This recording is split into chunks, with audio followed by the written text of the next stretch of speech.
Bonjour, mon nom est Martin Ouellette et bienvenue au Bulletin des régions. Cette semaine, on va parler d'élections municipales dans les régions de la Matapédia et des Laurentides et on va vous présenter des reportages qui proviennent de partout au Québec grâce à la collaboration des télévisions communautaires associées à Cogeco. Bonne émission.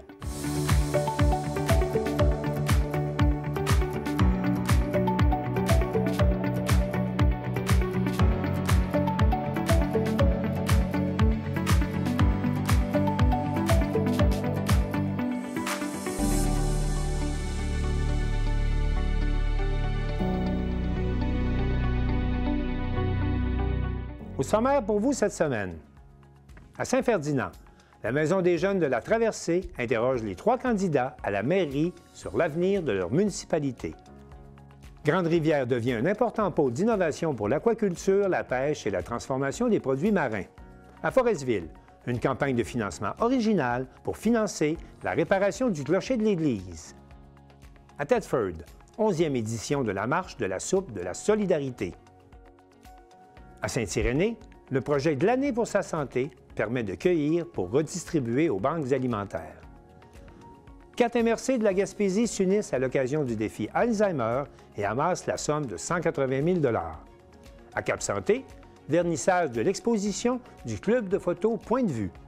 Et enfin, à l'Aréna de Montmagny, présentation le 5 décembre prochain d'un match préparatoire du défi mondial de hockey junior. Et pour commencer cette émission, je vais m'entretenir avec Carl Blanchette de la télévision communautaire de la Matapédia. Carl Blanchette, bonjour. Bonjour. Carl, il y a 2 dossiers là, qui retiennent l'actualité, principalement là, dans les informations chez vous cette semaine. D'abord, la MRC de la Matapédia lance un appel pour recruter des pompiers. On manque de pompiers dans votre région.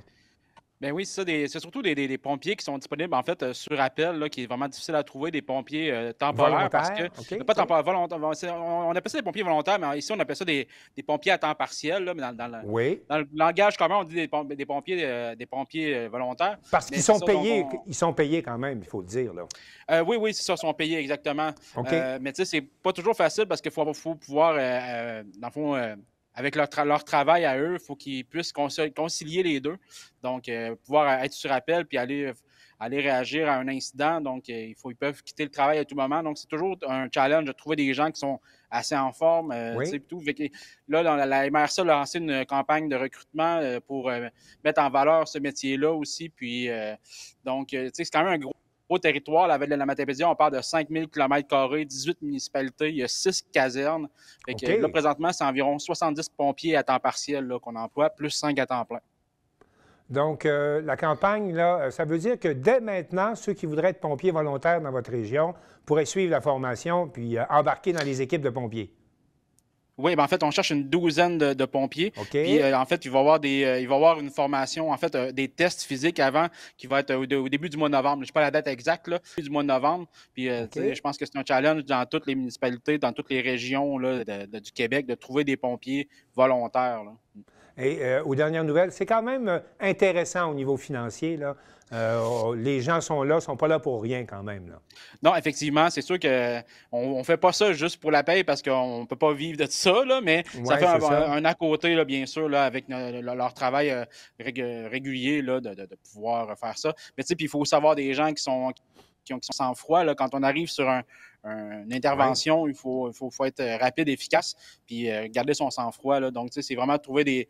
J'invite en fait tout le monde au Québec là, qui ont ces aptitudes-là qui ont cette disponibilité-là de se proposer là, comme pompier volontaire dans sa région. Là. Dans un autre dossier, Carl Blanchette, il y a l'usine AgroPure d'Amqui qui est en lockout et il semblerait que les conséquences vont toucher tout le Canada. Pouvez-vous nous expliquer? Oui, bien en fait, l'usine AgroPure d'Amqui, c'est elle qui fabrique, qui empaque pour Kirkland, donc pour la marque de maison de Costco, oui, okay. Qui affecte tout le Canada. Donc, tout ce qui est crème sûre et fromage cottage, ça vient d'Amqui dans toutes les Costco. Puis aussi dans beaucoup d'autres sortes aussi. Là. Donc, c'est pas juste les Costco, ça va affecter beaucoup tous ces produits-là partout au Québec. L'usine d'AgroPure, dans le fond, ce qui s'est passé, c'est qu'il y a eu une grève. Quelle est la cause du conflit? Oui, dans le fond, il y a eu une grève qui était non... donc, qui n'a pas été annoncée d'avance. Donc, c'est une grève qui s'est faite un peu sur un coup de tête à Amqui. Puis, ce ce que ça a fait, c'est que les dirigeants de l'usine ont eu peur un peu, puis ils ont décidé de faire un lockout suite à ça parce que une grève qui n'est pas planifiée comme ça peut affecter, ça peut affecter la salubrité aussi, puis la sécurité alimentaire des produits. Donc, ils ont vraiment pas de chance. Il faut le mentionner, là, l'usine fonctionne 24 heures sur 24, okay. 7 jours sur 7. Donc, une interruption comme ça peut causer des problèmes dans la chaîne d'approvisionnement. Est-ce que les négociations se poursuivent après ce abrupt arrêt de travail puis ce lockout? Est-ce que les négociations sont en cours? Oui, en fait, c'est sûr que là, présentement, les employés ou le syndicat trouvent que les dirigeants ne sont pas très à l'écoute pour l'instant, mais il y a une rencontre qui est prévue ce vendredi entre le syndicat et les dirigeants d'AgroPure. Là, on parle vraiment des grands dirigeants d'AgroPure, pas juste la direction locale. Puis donc, c'est ça, c'est prévu vendredi le 24 octobre. Puis il n'y a vraiment aucune avancée significative pour l'instant. Est-ce que le fait qu'ils distribuent à partir d'Amqui partout au Canada, est-ce que ça va avoir des impacts chez les consommateurs? Oui, ça va avoir des impacts. On pense peut-être même à une hausse des prix de tout ce qui est fromage, cottage et aussi crème sûre. On produit du lait aussi, mais le lait est quand même produit aussi ailleurs au Québec. Là. Okay. Mais déjà, là, juste ici, on est habitué d'avoir le lait qui vient directement d'AgroPure, on appelle ça naturel ici, là, mais dans le fond, c'est la même division. On voit déjà ici qu'il manque de lait. On est habitué de l'avoir directement de l'usine ici, puis là, il en manque un peu, mais ça n'affecte pas nécessairement beaucoup autour pour l'instant, mais éventuellement, oui. Puis là, tout le lait des producteurs est redirigé vers Québec et Plessisville. Merci, Carl. On va maintenant parler de politique municipale, et pour ce faire, je vais inviter Dane Brisson de la télévision communautaire des Laurentides à se joindre à nous. Dane Brisson, bonjour. Bonjour, Martin. Bonjour, Carl. Bonjour. Carl, on va revenir à vous, mais on va commencer pour les élections là, tout de suite avec Dane. Dane, il y a une grosse lutte là, dans la région chez vous. C'est pour la mairie de Mont-Tremblant. Il y a 2 candidats et vous les avez rencontrés. Oui, bien, Mont-Tremblant, on va devoir dire que c'est le 3e pôle touristique au Québec. Donc, c'est quand même un territoire très important, une population de 12 000 personnes, mais qui triple l'été avec les villégiateurs qui viennent faire leur petit tour. J'ai rencontré les 2 candidats qui représentent 2 équipes différentes. Donc, on a l'équipe Vision Mont-Tremblant avec Dominique Laverdure. Voici un extrait. Mont-Tremblant, je pense que c'est quelque chose que là, moi, je choisis. J'ai le goût de faire.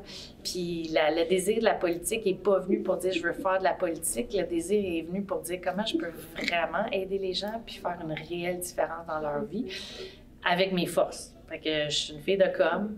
C'est clair que c'est une de mes forces, la communication.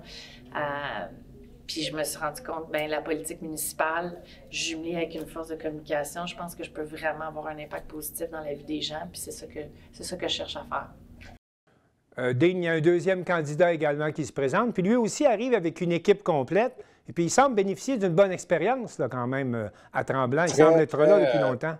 Oui. Très présent dans la communauté depuis de nombreuses années. Pascal de Belfort était à la tête de l'équipe Ensemble Mont-Tremblant. Il se présente comme maire pour la première fois. Voici un petit extrait. Aujourd'hui, dans le fond, avec Ensemble Mont-Tremblant, vous savez, j'ai pris un temps de réflexion parce qu'on m'avait approché à plusieurs reprises et puis j'avais dit non, j'ai ma vie privée, j'ai ma vie professionnelle, j'ai la vie familiale avec Anne-Marie et les enfants et tout. Non, on va continuer à s'impliquer différemment. Puis finalement, à force d'échanger avec des gens et de voir qu'on pouvait offrir une autre approche administrative et des options à la population, eh bien, j'ai accepté de revenir avec une équipe complète, avec Ensemble Mont-Tremblant, avec une équipe fantastique, des gens nouveaux et pas nouveaux, parce que des fois les gens disent ils sont nouveaux, non, ils sont pas connus dans certaines sphères parce que c'est une nouvelle génération de tremblantoises qui s'impliquent.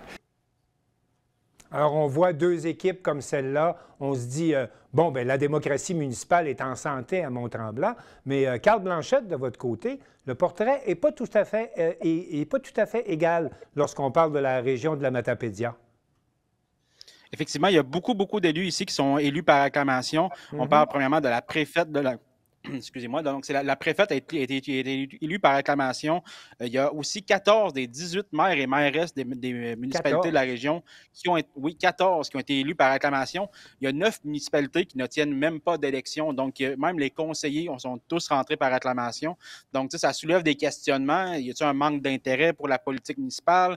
Est-ce que c'est juste un taux de satisfaction qui est tellement élevé que personne ne se présente? Ouais. Donc, c'est vraiment un sujet à se poser des questions. Puis, on a beaucoup de municipalités d'en bas de 500 habitants. Donc, est-ce que 7 personnes qui sont présentes sur le conseil de mairie pour moins de 500 habitants, là, on parle de plus d'1% de la population qui siège comme sur le conseil. Est-ce que c'est... On peut se repenser à ça un peu. Ouais. Dean, est-ce que c'est la même chose dans le coin de Mont-Tremblant? On sait qu'il y a une lutte à Mont-Tremblant, mais dans les Laurentides, est-ce que la situation se répète aussi? Les 7 sièges à Mont-Tremblant sont en élection, mais il y a le Sainte-Agathe-des-Monts qui est un autre pôle assez important où tu n'as aucun des sièges qui sera en élection, qui ont tous été tous élus par acclamation. Puis après ça, j'ai sondé, j'ai vérifié dans le coin, la Saint-Sauveur, Saint-Donat et Sainte-Adèle, les 7 sièges sont en élection, incluant le siège de maire. Ensuite, à Mont-Blanc, le maire est réélu par acclamation, mais seulement 2 sièges qui sont élus par acclamation. Donc, tu as 5 sièges qui sont en élection. À Huberdeau, on a 2 sièges seulement qui sont en élection. Donc, soit comme Carl disait, un taux de satisfaction ou un manque de candidats ou d'intérêt pour la politique, parce que c'est un petit village de 800 personnes. On a le siège numéro 6 et le siège numéro 5 avec Benoît Gratton et Catherine Grenier qui se présentent. Et au poste numéro 6, on a Edith Sigouin, Sylvain Tremblay et moi-même, Dean Brisson. Oui, moi, j'ai quand même un intérêt pour la politique municipale. Je m'implique bénévolement.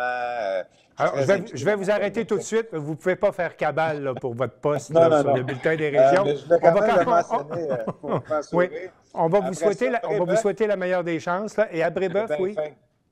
Brébeuf, il y a 2 postes en élection seulement. Le préfet et maire est réélu par acclamation.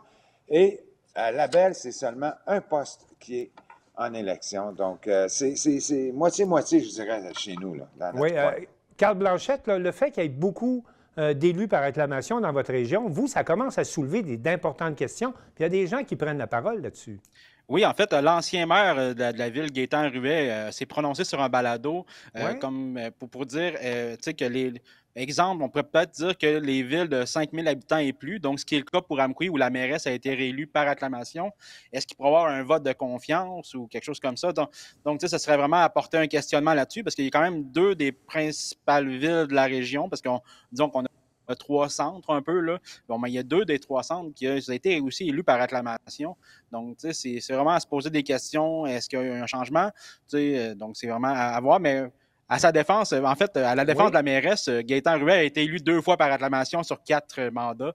Donc, lui, je pense qu'il n'a pas soulevé le point pendant qu'il était maire. Là, donc... Oui, il sait de quoi il parle. Mais ça serait quoi la mécanique d'un vote comme ça? Est-ce qu'il était un peu allé un petit peu plus loin dans son explication? Non, pas vraiment. Là. Donc, tu sais, ça serait à voir là, si la personne ne passe pas, ben là, on fait quoi? Là? Donc, tu sais, souvent, c'est plus j'imagine que c'était plus une pensée libre comme ça qui est sortie. Là. C'était pas de quoi qui a été réfléchi en profondeur, mais c'est quand même un sujet à questionnement. Là. Ouais. Oui. Dean, est-ce que ça soulève des questions chez vous, ça, le fait qu'il y ait beaucoup d'élus par acclamation? Oui, parce que c'est soit que les gens n'ont aucun intérêt ou qui sont très, très, très satisfaits, ce qui est quasiment impossible que les gens soient super satisfaits parce que quand tu vas dans les conseils de ville des petits villages comme ici et autour, tu as toujours un clan, une gang là, qui ne sont pas satisfaits, là, qui viennent critiquer et qui sont très présents dans la vie politique active, si on veut. Là. Fait que c'est dur de savoir, tu sais, mais oui, il y a un manque d'intérêt de la part des jeunes, parce que c'est quand même des gens de 40 ans, 50 ans, 60 ans qui sont au conseil. Il manque de jeunesse, tu sais. Il n'y a pas de jeunes de 20 ans qui sont là. Curieusement. Fait que ça indique, selon moi, un manque d'intérêt. Dans les grandes villes, on parle également là, de l'impact des réseaux sociaux. Là. Les gens se font intimider, les gens se font traiter toutes sortes de noms. Est-ce qu'on peut recenser ça dans vos régions aussi, ou c'est un phénomène qui est réservé pour les grandes villes?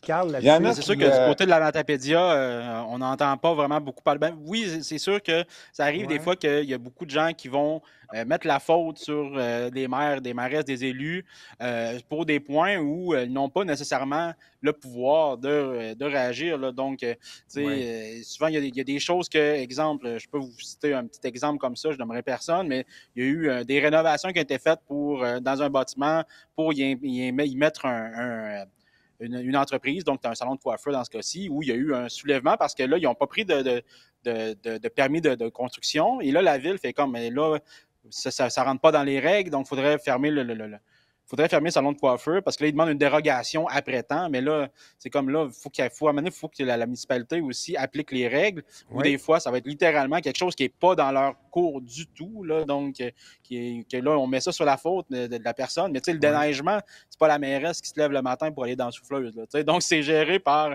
la ville, par la direction de la ville et non pas par le conseil des maires. Alors, il peut parfois être lourd de se présenter aux élections, d'assumer les charges municipales, mais on va suivre qu'est-ce qui va se passer. On nomme notamment à Mont-Tremblant. Et puis, Carl Blanchette, si jamais il y a des suites là, concernant l'idée d'avoir un vote de confiance pour les gens qui sont réélus par acclamation, bien, on sera heureux de vous entendre à nouveau sur le sujet. C'est intéressant, ça, Martin, justement. Carl, moi aussi, là, je suis curieux de savoir ça serait quoi le mécanisme de ça, oui. Alors, messieurs, ce sera un plaisir d'en reparler à nouveau avec vous et merci beaucoup. Merci à vous, Martin.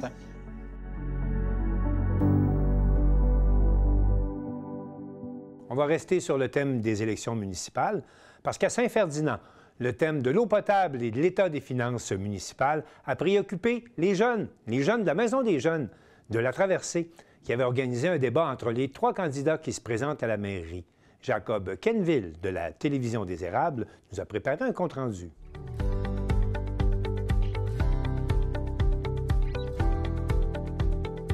Le 14 octobre dernier avait lieu le panel des candidats et candidates à la mairie de Saint-Ferdinand. Cette soirée était une initiative de la Maison des jeunes de la Traversée 12-18 ans et elle avait 2 objectifs précis. Donner la chance aux jeunes d'expérimenter la démocratie et permettre aux candidats de s'exprimer sur des enjeux locaux. Plusieurs sujets chauds ont été abordés, en commençant par celui de l'eau potable. On peut aller entendre Yves Charlevoix, Audrey Ouellette ainsi que Jean Bernier sur le sujet. C'est pas une priorité, c'est une urgence. Alors, on devait faire un test en novembre 2024 prescrit par le gouvernement du Québec par l'entremise du ministère de la Santé et de l'Environnement. Ça n'a pas été fait, ça a été remis à ce printemps. Et puis, comme ces tests-là doivent être faits, comme tout à l'heure Silvio le disait, aux saisons de transition, bien, on n'a pas fait ce test-là à ce moment-là. Il a été remis au printemps. Il n'a jamais été fait au printemps. On est revenu à l'automne. Il n'est pas encore fait. Alors, il faut que ça se fasse le plus rapidement possible. On espère que ça va être fait d'ici la fin novembre. Sinon, si l'hiver prend, ça veut dire que ce test-là ne sera pas fait avant le printemps 2026. Alors, c'est crucial. C'est crucial. Puis, dans 6 mois, le test aussi prend 6 mois au niveau du résultat. Alors, c'est d'autant plus pressant que ça prend 6 mois à avoir le résultat de ce fameux test-là. Madame Audrey Ouellette. Donc, concernant l'eau potable versus ce que M. Bernier dit, c'est qu'il y avait des mises aux normes à faire avant de pouvoir procéder à faire les tests. Donc, c'est ces mises aux normes-là qui ont été évaluées par des hydrogéologues et des ingénieurs. Donc, on ne pouvait pas commencer. Ce n'est pas une mauvaise volonté. C'est bien parce que les mises aux normes devaient être faites. Les mises aux normes ont été faites. Ensuite, il y a eu des tests au niveau, des tests de captation qui ont été faits. Donc, ensuite de ça, il y avait justement les tests ICIDES qui doivent être faits, qui sont présentement commencés, j'aurais envie de dire, et puis que oui, dureront 6 mois de temps. Et ensuite de ça, le résultat sera remis en cause. Donc, de là, on verra par les hydrogéologues, voir qu'est-ce qui en sortira. Est-ce que ce sera 10 secondes. Est-ce que ce sera le côté UV ou selon seulement qu'elle sera correcte, ça sera à voir. Monsieur Yves Charlebois. Bon, je vais être un peu casseux de party, là. L'eau potable qui est déversée dans le réseau d'aqueduc du village, elle est potable. C'est vérifié tous les matins. C'est vérifié tous les matins à Noël, au jour de l'an et compagnie. On fait des tests tous les matins et à chaque semaine, les résultats sont envoyés au laboratoire et on nous dit si c'est potable ou pas. Le problème qu'on a actuellement, c'est la santé publique qui veulent absolument qu'on puisse établir qu'il n'y a pas de parasites ou certains paramètres qu'on veut vérifier dans l'eau. Comme tel, il n'y a pas de danger de la consommer. Aussi, par mesure de précaution, si vous voulez, là, on dit aux gens de faire une ébullition, mais de façon préventive, tout simplement. C'est que, voilà. Pour ce qui est des tests qu'on appelle ICIDES, que ça a l'air très, très compliqué, j'ai pris parce que je suis pas capable de vous le dire par cœur, là, c'est l'eau souterraine sous influence directe de l'eau de surface. ICIDES. C'est ça les tests qu'ils font présentement. C'est qu'il y a à chaque semaine, pendant 26 semaines, ils vont vérifier. Non, c'est terminé, M. Charlebois. M. Bernier est clair à ce sujet. Il ne s'agit pas d'une urgence, mais bien d'une priorité. M. Yves Charlebois, lui, a tenu à rassurer les citoyens en énonçant clairement que l'eau à Saint-Ferdinand est testée à chaque matin et qu'elle reste potable pour tous et chacun. Pour sa part, Mme Audrey Ouellette souhaite rappeler à tous que c'est une série de tests qui retardent le processus. Après avoir discuté de la qualité de l'eau, un autre sujet d'importance semble avoir retenu l'attention, celui de la situation financière de la municipalité. Les candidats ont été invités à se prononcer sur les résultats budgétaires de 2023 et à expliquer comment ils envisagent l'équilibre financier pour 2025. Allons entendre la réponse de chacun. On n'a jamais de déficit à la municipalité parce qu'on doit toujours terminer avec un surplus. Ça, c'est en partant, c'est la mécanique municipale de ce côté-là. On bombarde toujours de chiffres, de déficit et tout ça. Si vous voulez vraiment comprendre, on a la municipalité, je pense, la plus transparente de la MRC. Vous avez l'état des revenus et dépenses à chaque mois. Vous avez de l'audit qui est disponible sur le site Internet. Vous avez également, à tous les 6 mois, on a encore un record de ce côté-là. Ça fait que si ça vous tente de voir là, ce qu'il y a en retour des chiffres de la municipalité, c'est les bravos. Monsieur Jean Bernier. Au niveau de l'état des revenus et dépenses, clairement, on a fait un déficit en 2023. On en a fait encore un autre en 2024 suite d'une écriture comptable qui a été renversée au mois d'août, qui a été annoncée par le maire Charlebois lui-même lors d'une assemblée du conseil. Et puis, basé sur ce qui s'est passé durant les 2 dernières années, probablement qu'on va aller vers un autre déficit en 2025 de la façon dont le budget est basé actuellement. De la façon dont le budget est bâti, c'est-à-dire actuellement. Madame Audrey Ouellette. Ça ne représente pas de déficit. C'est lorsqu'il y a des investissements qui sont faits, ils doivent être calculés et de là, ils doivent être indiqués. Donc, pour certains, le chiffre va apparaître en moins. Mais lorsque la subvention rentre ensuite de ça, c'est là que le surplus revient à la suite. Il est possible de rattraper le panel sur notre site internet à tvca.org et le 2 novembre prochain, n'oubliez pas d'exercer votre droit et d'aller voter. Merci d'avoir été parmi nous. C'était Jacob Kenville à la TVCA.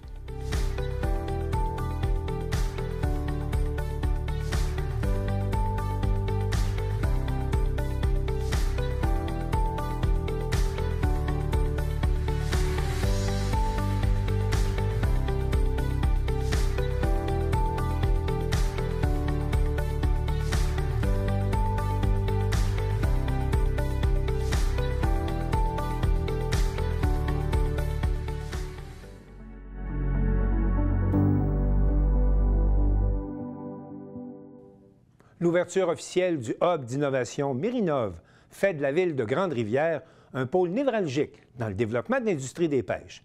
Il s'agit d'un investissement de plus de 31 millions de dollars et Jean-Denis Laperrière de la télévision du Rocher-Percé était présent à l'inauguration officielle. Le mercredi 15 octobre, Mérinov inaugurait le tout nouveau hub d'innovation, une infrastructure qui permettra de faire de la recherche et du développement dans le domaine de la pêche, de l'aquaculture et de la transformation de produits marins. Grâce à ce hub, Grande-Rivière deviendra un leader en innovation bleue, comme le souligne David Courtemanche, directeur général de Mérinov. C'est donc avec une immense fierté que nous inaugurons aujourd'hui le hub d'innovation de Mérinov, une infrastructure stratégique qui marque un tournant pour l'industrie maritime du Québec. Ce hub est bien plus qu'un lieu de recherche. C'est un moteur de collaboration, de transfert technologique, de création de solutions concrètes pour notamment répondre aux défis de l'aquaculture, de la pêche et de la transformation des produits marins, en plus des bioressources marines qu'on doit valoriser au Québec. Le Québec possède les ressources, le savoir-faire et certainement l'énergie pour devenir un leader en innovation bleue. Ce hub est l'outil pour nous permettre d'y parvenir. C'est aussi une façon d'occuper de manière intelligente le territoire, d'attirer ici des gens de tout azimut qui travaillent en innovation, qui puissent venir s'installer en région maritime notamment, puis venir faire grandir la région par leur présence. C'est plus de 41 millions de dollars que le gouvernement du Québec a donné depuis 2023 à Marinov pour le hub et les projets qui y sont développés. Cette infrastructure de calibre international permettra de rendre la filière des pêches innovante, au dire du ministre de l'Agriculture, des Pêcheries et de l'Alimentation, Donald Martel. Depuis 2023, nous avons accordé des aides de plus de 41,3 millions de dollars à Marinov pour la création de ce nouvel espace, mais aussi en soutien à ses activités de recherche et d'innovation. La ville de Grande-Rivière est un pôle de recherche et de formation dans le secteur des pêches et de l'aquaculture depuis plus de 80 ans.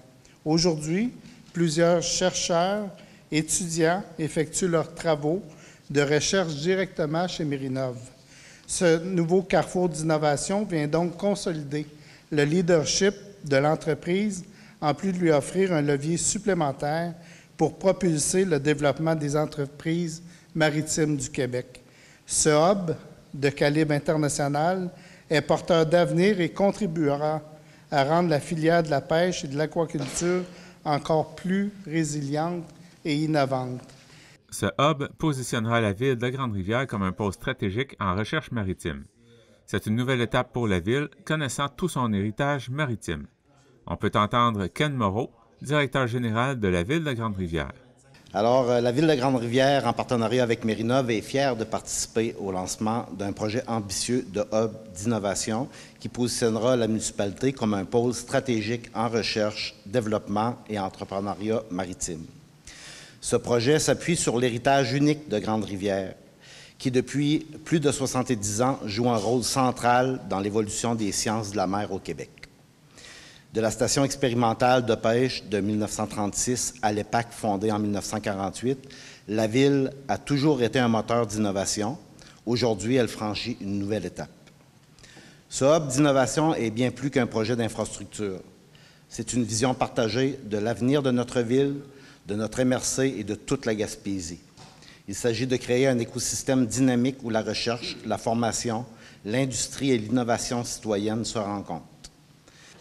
Comme le souligne David Courtemanche, c'est un projet qui était complexe à réaliser, mais qui a tout de même été livré dans les temps et sans dépassement de coûts, dont le projet du hub lui-même s'élève à près de 32 millions de dollars. C'est un projet très complexe. C'est une infrastructure de calibre mondial d'une très grande complexité au niveau de la mécanique du bâtiment, au niveau de la plomberie, tous les éléments de chauffage, déshydratation, déshumidification, contrôle de température. Puis malgré tout ça, l'ensemble des entrepreneurs dans le dossier ont fait un excellent travail. C'est un projet qui a été livré dans les temps, selon les budgets, selon les échéanciers, puis selon la qualité des livrables aussi qui était attendue. On est très, très, très, très contents du travail qui a été fait dans ce dossier-là. C'est un projet, en fait, les évaluations budgétaires qui avaient été faites avant la pandémie, c'était un projet de l'ordre de 17 millions. Après la pandémie, après tout ce qu'on a connu, c'est un projet qui était rendu à 25 millions. Au total, c'est un projet qui aura coûté 31,4 millions. Là-dessus, Marinov en a mis 3,3 millions de ses fonds propres. Puis la différence, en fait, est assumée par le ministère de l'Économie, de l'Innovation et de l'Énergie du Québec, par Développement économique Canada et Desjardins. Donc, ces trois partenaires-là nous ont permis de supporter le projet à hauteur de 28 millions ou à peu près, pour un projet de 31,4 millions. Puis nous, on a fourni en nature aussi énormément de ressources humaines pour faire environ entre 400 et 800 000 $ pour un projet total de l'ordre de 32 millions de dollars. Il poursuit en nous disant comment l'idée d'un tel projet a pu voir le jour. C'est un projet qu'on a partagé initialement, Gino et moi, et un ancien collègue, Benoît Bazinet, à la table des pêches et de l'aquaculture aux Îles-de-la-Madeleine. Donc, c'était dans le cadre d'une réunion où Gino n'était pas encore maire de Grande-Rivière. Puis, à ce moment-là, je parlais au directeur de Gimexport. Puis, on se disait que ce serait une sacrée bonne idée que le Québec puisse se doter d'une infrastructure de calibre mondial pour les entreprises d'ici. Parce qu'on avait visité aussi d'autres sites là, similaires en Norvège, en Islande notamment. On s'est dit, pourquoi le Québec n'aurait pas ça? Puis Gino, depuis ce jour-là, en fait, a été un excellent partenaire, Gino Cyr, un excellent partenaire dans tout le dossier, à différents niveaux. La Ville a été d'un très, très grand support. Ken Moreau aussi, du côté de la Ville, très, très grand support dans l'élaboration, puis dans la mise en œuvre du projet. L'intégralité de la conférence de presse peut être visionnée sur nos réseaux sociaux. C'était Jean-Denis Laparrière à Grande-Rivière. Vous écoutez votre reflet d'ici. Revoyez tous nos reportages sur notre site Internet.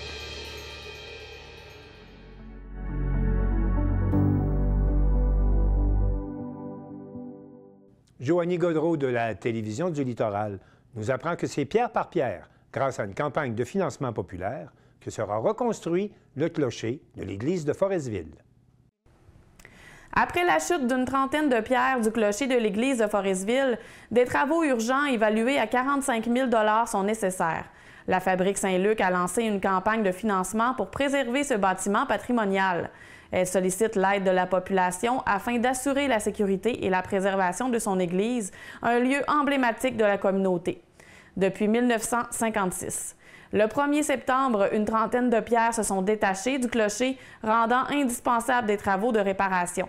Pour relever ce défi, une campagne de financement a été lancée sous le thème « Une pierre virtuelle pour notre clocher ». Les paroissiens et citoyens sont invités à contribuer en devenant symboliquement propriétaires d'une pierre virtuelle du clocher, une façon originale de soutenir la réfection du bâtiment. Un thermomètre sera installé dans l'église pour visualiser où en sont rendus les dons reçus.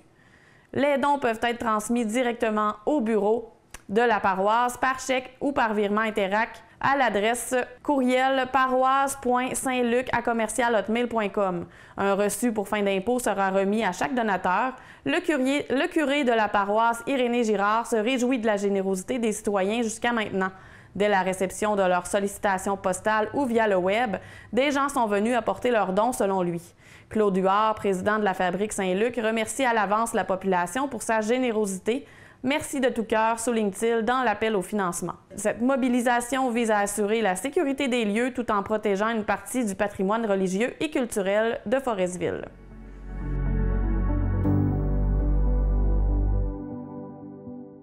La 11e édition de la Marche de la soupe de la solidarité à Thetford Mines nous rappelle que personne n'est à l'abri de la pauvreté. Un reportage d'Yves Jacques de la Télévision régionale des Appalaches.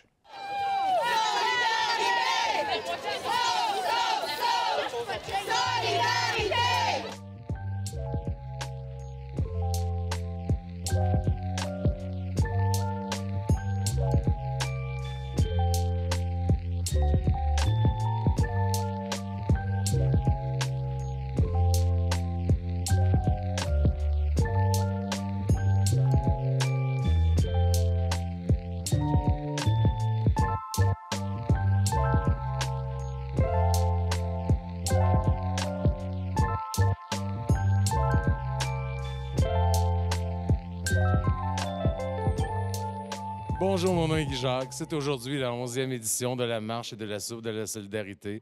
Et nous sommes sur les lieux pour rencontrer les gens qui sont venus participer à l'événement. Je suis présentement avec quelques membres du comité organisateur. Je vais vous demander de vous nommer. Philippe Tétrault, agent de développement pour le CDC des Appalaches. Noémie Boucher, organisatrice communautaire pour le 6 de Chaudière-Appalaches. Caroline Jalbert, je suis intervenante en dépendance chez Don Rémy. Ça me fait plaisir de vous rencontrer. Ça a été une super belle activité. Quelles sont vos premières impressions par rapport à cette activité?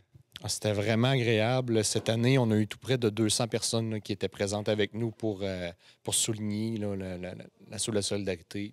Donc, on a vraiment eu une belle activité. Bien, en tout cas, moi, c'est la deuxième année que je participe. Puis je trouve que c'était une très belle activité. C'était le fun avec les jeunes aussi du pays, de la polyvalente de Thetford. Ils étaient très animés, ils ont répondu aux questions. Donc, ça a donné une belle ambiance à l'événement. Ouais. Vraiment, jeunes et moins jeunes, là, tout le monde était solidaire ensemble. C'était beau de les voir. Oui, c'est ça que j'ai remarqué. Il y avait quand même des représentants de tous les âges, ce qui était très intéressant. Je trouvais la participation des jeunes aussi magnifique. Quelle est l'importance de tenir cet événement-là année après année? Bien, c'est sûr qu'on pourrait se dire que, même si on le répète, il n'y a pas de changement. Quand on regarde, on avait un peu cette discussion-là d'entrée de jeu tout à l'heure, faut continuer à en parler, il ne faut pas abandonner, il ne faut pas se dire que ça ne donne rien. Ça ne changera pas demain matin, mais c'est à force de poser un petit caillou par petit caillou sur le mur, quand on va avoir suffisamment de recul, bien, c'est sûr que ça va avoir créé quelque chose puis on va avoir avancé. Si on compare avec les 10, 20, 30 dernières années, la cause sociale a avancé, le développement social s'est fait malgré tout. Donc, on va continuer en le disant, en le soulignant, on va continuer à avancer et à le développer. Exactement. Je pense que Philippe a fait un très beau résumé, mais je pense que c'est important de ramener l'événement chaque année, conscientiser jeunes et moins jeunes et tout le monde. Je pense que ça fait un bel événement. Ça permet de se rassembler puis de pouvoir parler du sujet. Surtout qu'en région, l'itinérance est cachée beaucoup. Donc, j'entends des fois des gens qui me disent qu'il n'y en a pas d'itinérance à Thetford, et ce n'est pas vrai, il y en a énormément. Donc, un événement comme ça permet vraiment de mettre en lumière qu'il y a énormément de pauvreté. On peut en parler. Quelles sont les catégories de gens, vous pensez, qui sont les plus touchés par la pauvreté? Bien, comme David nous l'a si bien mentionné tout à l'heure, il n'y a personne qui est à l'abri. Donc, les mieux nantis peuvent demain matin se retrouver en se faisant des mauvais choix, en arrivant des bad luck, se retrouver. Donc, tous les gens sont à risque là, de vivre une situation de pauvreté dans leur vie là, ou de vulnérabilité. Là. C'est ça, ça peut toucher tout le monde. Donc, c'est pour ça que je pense qu'un événement comme ça, c'est important que ça l'arrive. Donc, ouais, voilà, ça résumait bien. Qu'est-ce que tu as dit, Philippe? Chez Dorémy, on côtoie l'itinérance énormément, la pauvreté, puis on se rend compte, c'est surprenant à quel point qu'il y a des fils de médecins, il y a des gens aussi qui sortent d'une famille plus dysfonctionnelle, mais il y a vraiment de tous les genres, on en voit de tous les âges. C'est vraiment diversifié. En terminant, est-ce que vous avez un message à livrer à la population? Continuons à travailler, continuons à être solidaires, continuons à avoir de l'espoir. C'est chaque petit geste qu'on va faire tous ensemble qui vont faire qu'on va réussir à avoir une société plus accueillante puis plus adaptée pour les gens. Et plus conscientisée à la problématique aussi. Exactement. Donc, de continuer à se mobiliser tous ensemble, je pense que c'est important. Puis, des événements comme aujourd'hui, je pense qu'à chaque année, ça devrait revenir. Puis, de réunir tout le monde, je pense que c'est très beau. Oui. Il y a énormément de gens qui s'impliquent dans le bénévolat aussi. Là, que c'est une très belle façon d'aider pour briser aussi les stigmas. Félicitations à vous pour l'organisation de cet bel événement. Et bonne continuation également.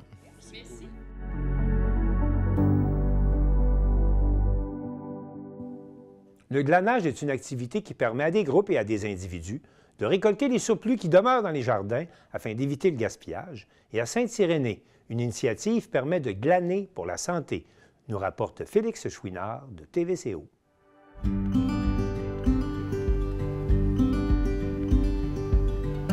On se retrouve ce matin au jardin collectif de Serge Bouchard à Sainte-Irénée. On vient assister à un projet du DSI de Charlevoix, Glaner pour sa santé, qui vise à récolter et distribuer des légumes frais à travers les banques alimentaires de la région. C'est Annie Champoux, une citoyenne engagée et coordonnatrice du projet, qui nous a invités ce matin à venir assister à l'activité de glanage en compagnie des jeunes de la maison Groupe Action Jeunesse.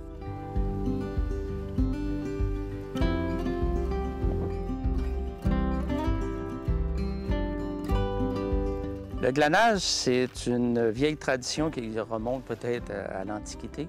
C'est que quand un producteur agricole fait une culture quelconque, ça peut être, dans le temps, c'était des céréales, mais oui, c'est maraîcher, à un moment donné, on se ramasse qu'on a soit pas le temps, ou soit que la production l'année a été généreuse. Fait qu'il nous reste de la production qui est au champ, mais qu'on ne pourra pas cueillir, qu'on n'a pas le temps de cueillir. Donc, le glanage, c'est de permettre à du monde qui sont généralement en situation d'insécurité alimentaire de venir chercher ce qui reste dans le jardin.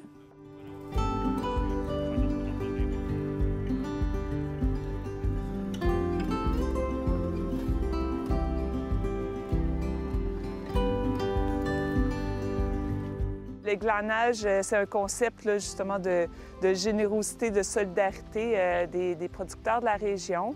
Alors, Serge Bouchard, que vous avez rencontré tout à l'heure, dans le fond, a accepté d'accueillir un groupe. Aujourd'hui, c'est la Maison des Jeunes qu'on accueille ici.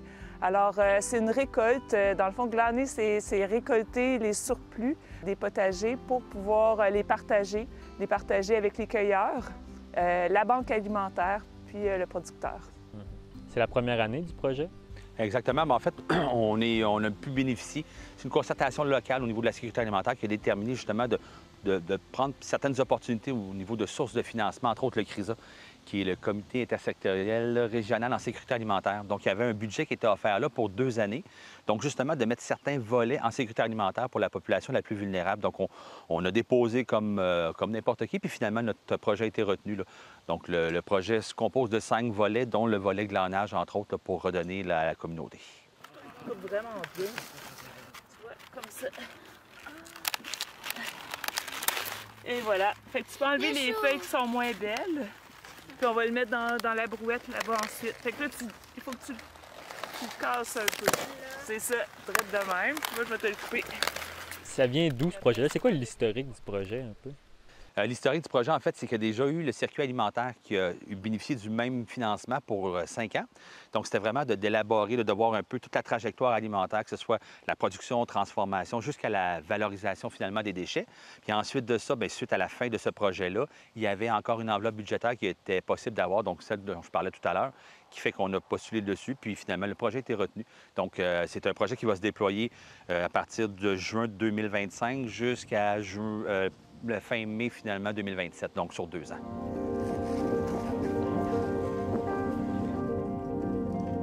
L'agriculture, si on réfléchit bien, c'est quand même une activité pour nourrir le monde.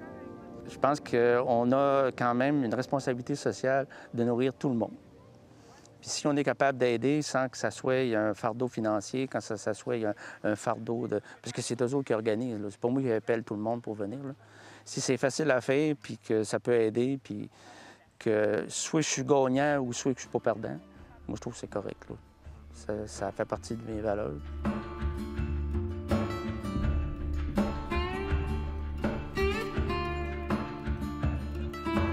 Puis la portion récolte, c'est une chose, mais il y a aussi la portion solidarité, puis redonner à son prochain. Alors, vous allez voir la banque alimentaire arriver avec son camion. Alors, on veut faire vivre l'expérience aussi que cette récolte-là qu'on a faite aujourd'hui ensemble, bien, elle s'en va aussi à la banque alimentaire pour des personnes qui ont peu d'accès à des légumes frais, là.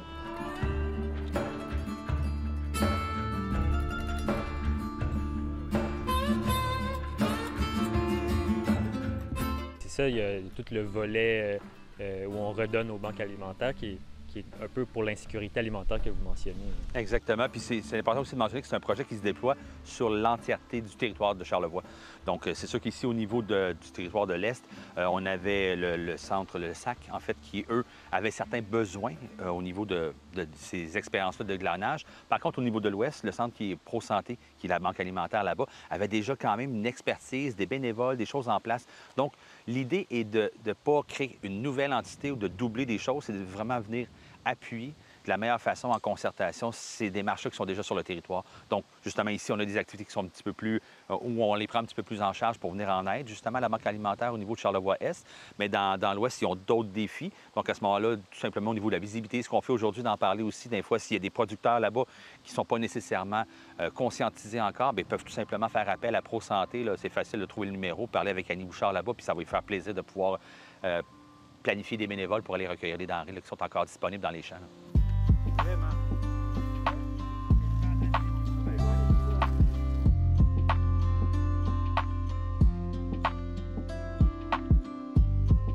Pour nous autres, la banque alimentaire, avoir des légumes, écoute, des maraîchers puis du glanage comme ça, c'est important parce qu'on a de moins en moins dans les épiceries que moi je vais chercher à cause des Flash Heroes, puis tu sais, ils essayent de récupérer. Fait que nous autres, on a de moins en moins dans les épiceries, fait que ça, c'est merveilleux là, pour la banque alimentaire. Il reste quand même une augmentation aussi de la demande. C'est à court, moyen terme, c'est sûr que des gens vulnérables qui vont avoir ces besoins-là au niveau de la sécurité alimentaire, de denrées fraîches. D'autant plus que là, justement, on veut déployer ce projet-là. Cette année, oui, c'est une incursion, un projet pilote, mais on veut le déployer vraiment à la grandeur de la région là, pour que ça se devienne quelque chose qui soit instinctif et automatique aussi avec tous les producteurs, là. Puis les producteurs, d'autant plus que dans une année de production, sont souvent bien occupés. Fait que du glanage comme ça se perdrait au champ. Fait que quitte à le perdre, nous autres, on le revalorise avec la gang là, des banques alimentaires. Oui, puis ils font de la transformation aussi, là. Fait que, tu sais, les légumes qui sont moins beaux, peut-être, ouais, et ça, tout, là. Les filles en cuisine, ils vont transformer, il n'y a rien qui se perd. Il n'y a rien qui se perd. Tu me parlais de la quantité. C'est des grosses récoltes qu'on fait avec le glanage? La première activité qu'on a fait, on a récolté 158 kilos. Puis on avait à peu près les mêmes produits. Hein. Je pense des choux, des navets, des betteraves, des carottes. Puis bien, cette fois-ci, en tout cas, j'ai l'impression que c'est sûr que du kale, c'est un peu plus léger, là, mais on devrait avoir une aussi belle récolte, sinon plus. Oui, c'est ça. Il y en a d'autres ici, L'idée aussi d'accueillir des jeunes, ce qui est fabuleux, c'est de leur faire découvrir, de se mettre les mains dans la terre, puis de rencontrer un producteur, puis il y a tout le contact avec la nature, mais avec les aliments aussi. Alors, les jeunes d'aujourd'hui apprennent, il y en a plusieurs qui n'avaient pas vu c'était quoi du kale, fait qu'ils découvrent ça, puis aussi de toutes sortes de techniques qu'on peut leur démontrer. Ça fait un beau moment en plein air aussi. Exactement. Bien, surtout un matin, c'est pas toujours comme ça. Là. Il y aura certainement des portions de brume, de pluie, un peu plus froid. Mais c'est sûr que ce matin, on a une température qui est idéale pour ça. Puis c'est vraiment de remettre ces gens-là, oui, on a des jeunes, mais ça peut être n'importe quelle clientèle qui vient de faire un tour, puis de remettre les mains à la terre, de leur montrer concrètement c'est quoi la production. Donc, pour qu'ils puissent faire le lien aussi, c'est facile d'aller à l'épicerie et de dire oh, je vais choisir tel truc, mais où est-ce que ça pousse, comment le producteur, comment d'amour est mis tout ça durant la saison estivale, c'est quand même impressionnant à voir aller parce que, oui, là, on est à la fin de la récolte, mais il reste que tout ça a été prévu depuis le printemps dernier. Fait que là, on ramasse vraiment les derniers fruits de la saison. Là. J'espère que de continuer encore, puis j'espère qu'une expérience demain va être multipliée. Je pense Mais c'est sûr que pour multiplier un peu cette activité-là, il va falloir multiplier l'agriculture. Oui, ça va ensemble. Ben oui, s'il n'y a pas de maraîcher, il n'y aura pas de lanage.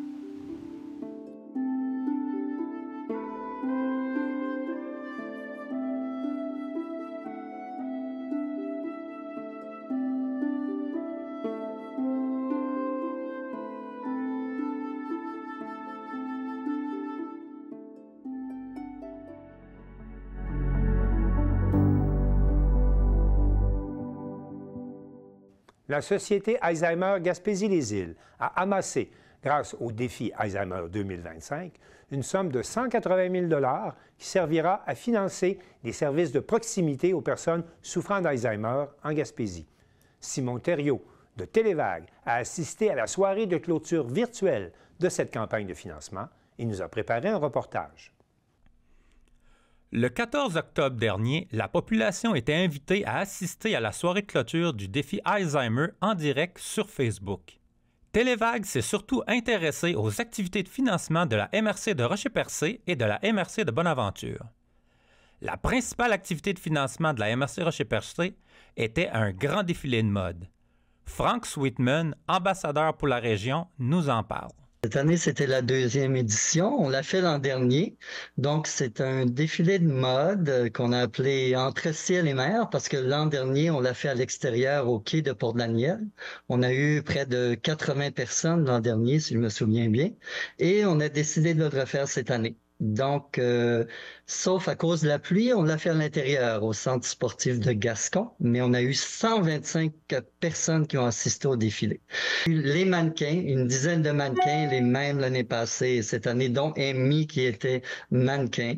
Il y a les commanditaires, donc c'était fait en collaboration avec la boutique Marie-Karine de Chandler, la buvette Thérèse de Gaspé. Il y a eu la municipalité de Port-Daniel-Gascon, c'est certain, et le Family Prix Chandler, Sonia Albert-Giroux.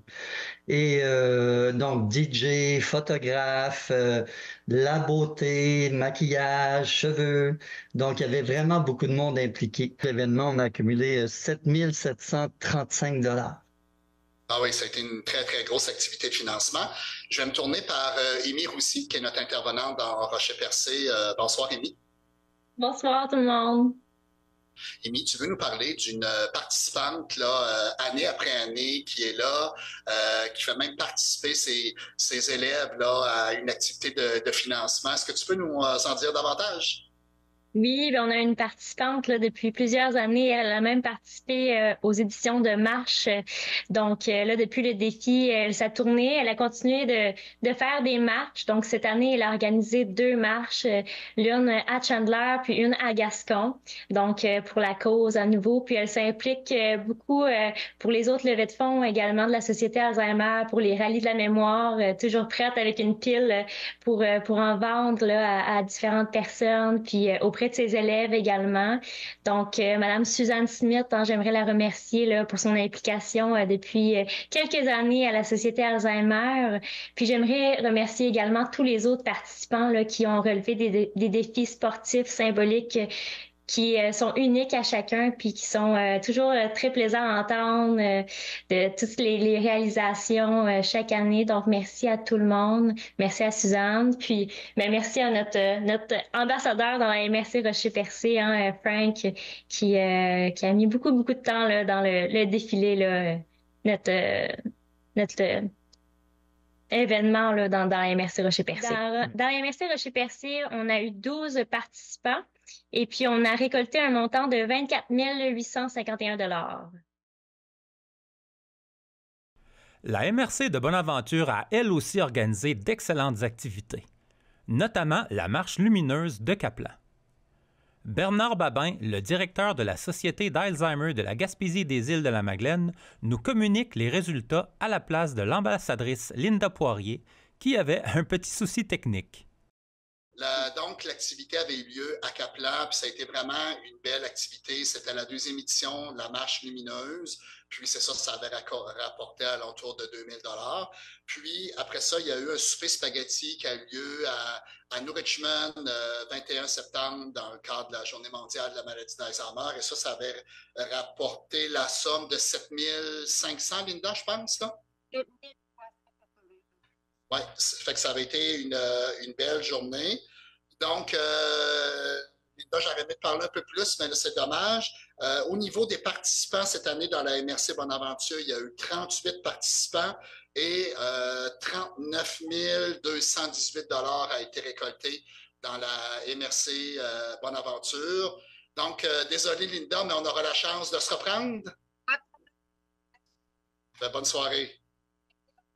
Évidemment, dans la MRC Bonaventure, on remercie les employés. On pense à Kathleen, à Maude Chiasson, Claudie, Yannick et tous les participants du défi Alzheimer.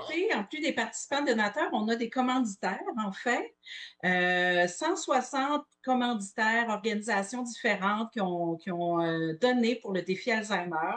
C'est environ la somme de 45 000 $. Donc, parmi le grand montant qu'on va dévoiler dans quelques instants, il y a 45 000 qui proviennent aussi des gens d'affaires, des organisations de tout le secteur. Alors, 181 850 $ d'amassés. On est extrêmement reconnaissant de cette grande générosité-là. C'est merveilleux. Incroyable. Pour conclure, il est crucial de souligner la raison derrière la mise en place d'une telle campagne de financement. C'est tellement important de le dire. Tu sais, même des fois, on n'en parle pas assez. Le pourquoi qu'il y a une activité annuelle de financement, c'est nous permettre d'avoir des bureaux dans chaque MRC, d'offrir des services de proximité, de développer des activités de stimulation à domicile, d'avoir plus de rencontres aussi psychosociales avec les gens, d'aller à domicile. On a des prêts de livres, des prêts de jeux spécialisés. Les activités de financement nous permettent aussi d'avoir plus de rencontres à domicile. Il y a vraiment plein d'activités qui sont offertes en retour. Donc, on remercie les gens parce que si ce ne serait pas de cette grande campagne de financement-là, notre Société Alzheimer ne pourrait pas être aussi dynamique de qu'est-ce qu'elle est grâce aux généreux donateurs. Là. Ça, c'est important de le mentionner. Là.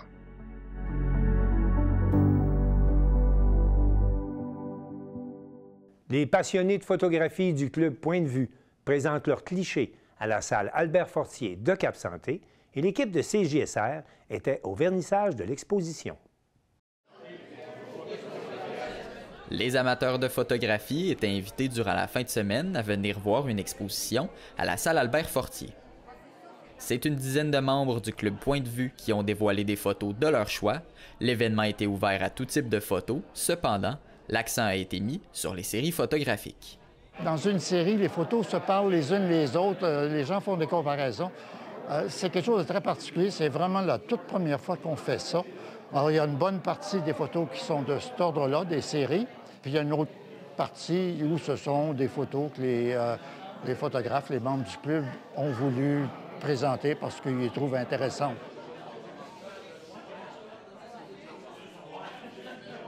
La photo animalière, t'attends, il faut être patient. Puis à un moment donné, t'as la bonne pose, mais il faut que tu sois prêt. Ça, c'est 2 grands hérons, mais avec leur plumage nuptial, qu'on dit. Ça, c'est au printemps, donc il y a des belles plumes. Faut qu'il impressionne la femelle, tout ça. Fait qu'il y a toutes ces belles plumes, le bel attirail. Fait que ça a été photographié en Floride. Un matin brumeux, ce que vous voyez en arrière, c'est de la brume. Puis il y a un rayon de soleil qui est apparu pour éclairer les 2 hérons.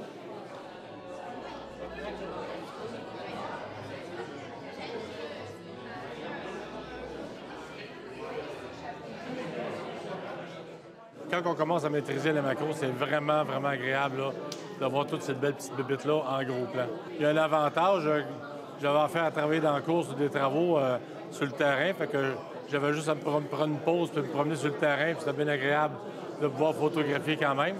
Fait qu'on peut le voir, le détail ici, là, comme c'est ici les criquets, là, avec le flash puis le diffuseur, on voit vraiment qu'on voit tous les détails. Si on regarde les abeilles, on voit le détail des petits poils, là.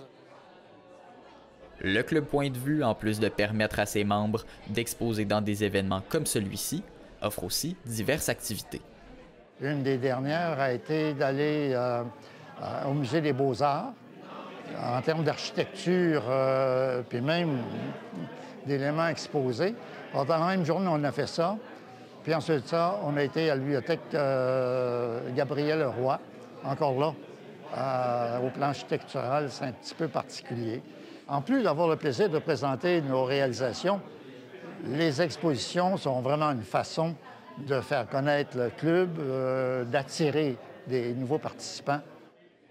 Pour ceux qui sont intéressés à rejoindre le Club Point de Vue, il suffit d'aller sur la page Facebook du club et d'envoyer un message. Le coût annuel est de 60 $.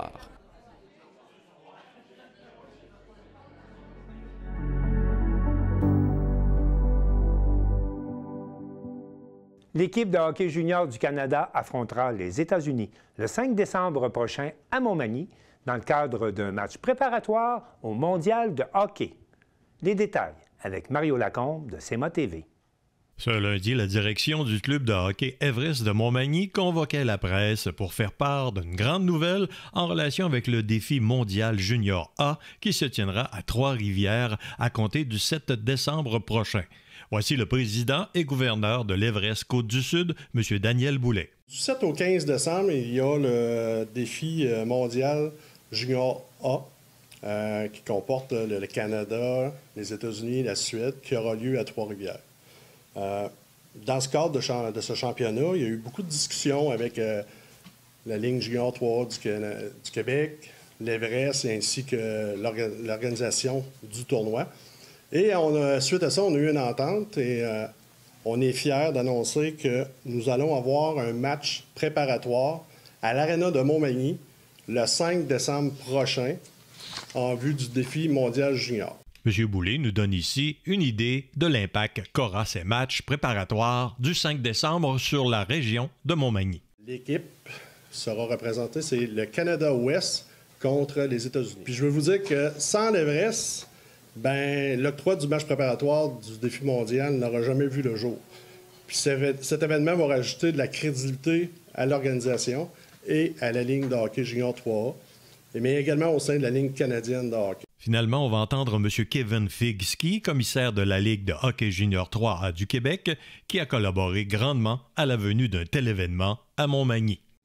Nous sommes vraiment fiers d'apporter ce match World Concours avant le défi mondial ici à Montmagny.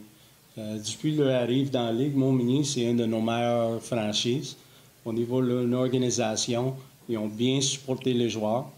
Ils ont bien accueilli par la ville de Montmagny. Puis quand on cherchait des endroits d'avoir ces matchs-là, puis c'est la première fois que le tournoi, ils ont décidé d'avoir 2 matchs World Concours à l'extérieur du site principal pour avoir la chance pour le monde à l'extérieur qui sont des partisans de hockey junior A, d'avoir la chance d'acquérir un genre de tournoi avec cette calibre de joueurs. Puis quand ils nous demandent la Ligue, est-ce qu'on peut avoir des franchises qui sont prêtes à accueillir ces deux matchs-là?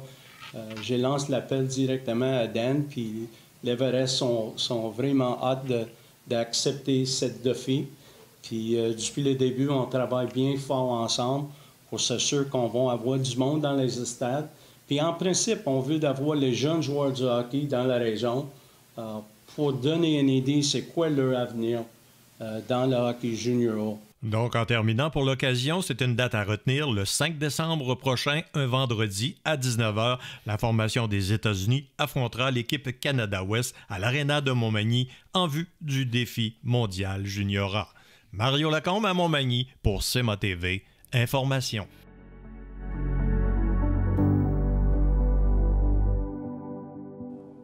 C'est tout pour le bulletin des régions cette semaine. J'espère que cela vous a plu. Je remercie toutes les stations de télévision participantes et je vous dis à bientôt.